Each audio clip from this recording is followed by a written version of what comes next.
নামে জাবিন। আমি ষষ্ঠ শ্রেণীর একজন শিক্ষার্থী। আমার রোল নং 2। মাননীয় সভাপতি মহোদয়কে আমি ধন্যবাদ জানাচ্ছি বাবা সম্পর্কে কিছু কথা বলার সুযোগ করে দেওয়ার জন্য। আশা করি বাবা সম্পর্কে কিছু কথা বলা শোনার পরে সকলের বাবার প্রতি ভালোবাসা আরও বেড়ে যাবে। আমার বাবার নাম মোহাম্মদ আসলাম হোসেন। আমার বাবা পেশায় একজন দিনমজুর, কিন্তু আমার বাবা দিনমজুর হলেও তিনি আমার কাছে একজন শিক্ষক। প্রাতিষ্ঠানিক শিক্ষা শুরু করার আগেই বাবার কাছে শিখেছি অনেক কিছু। আমার বাবা আমাকে শিখিয়েছেন শিক্ষাগুরু সহ বড়দেরকে সম্মান করতে। আমার বাবা আমার ভালো একজন বন্ধুও বটে। আমি যদি কখনো কোনো ভুল করি, বাবা রাগ না করে আমাকে বুঝিয়ে দেয়। আমার বাবা সংসারের প্রতিও যত্নশীল। খুব ভোরে ঘুম থেকে উঠে কাজের উদ্দেশ্যে বেরিয়ে পড়ে। রোদ বৃষ্টি ঝড়ে বাবাকে দেখিনি কখনো বসে থাকতে ঘরে। দিনমজুর বলে কথা, বেশ আরামে এসে সময় কাটালে যে সংসার চালাতে সে হিমশিম খাবে, তাই তো ক্লান্ত পরিশ্রম করে যায় সব সময়। আমার বাবা আমাকে অনেক ভালোবাসে।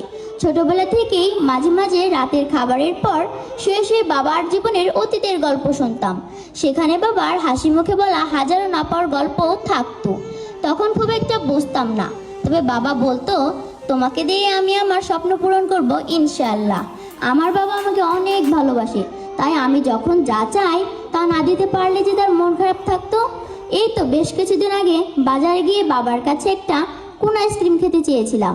বাবার কাছে টাকা না থাকার কারণে বাবা বলেছিল, আইসক্রিম খাওয়া তো ভালো না, ঠান্ডা লাগতে পারে, দাঁতে পোকা লাগতে পারে।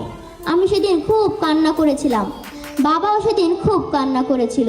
তবুও বাবা যে আমাকে আইসক্রিম না দিয়েই বাড়িতে নিয়ে যায়, আমিও অভিমান করে কথা না বলে বাসায় যাই। সেদিন দেখেছিলাম বাবার চোখে জল, না বোঝাতে পারা হাজারো কথা দেখেছিলাম তার চোখে। বুঝতে তো সেদিন শিখেছি না বোঝাতে পারা হাজারো কথা। বুঝতে তো সেদিন শিখেছি সাধ্যের বাহিরে কোনো আবদার বাবার কাছে করতে নেই। আমি আমার বাবাকে অনেক ভালোবাসি। আমার বাবা আল্লাহর পরে আমার কাছে একজন রক্ষাকর্তা। তিনি আমাকে বটবৃক্ষের ন্যায় ছায়া প্রদান করেন।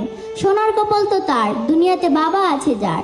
পৃথিবীর সকল বাবাদের প্রতি রইল আমার হৃদয় নিংড়ানো ও আবেগ আপ্লুত কোটি কোটি ভালোবাসা। সবশেষে শুধু এতটুকুই বলবো, সুখে থাকুক পৃথিবীর সকল বাবা। আসসালামু আলাইকুম।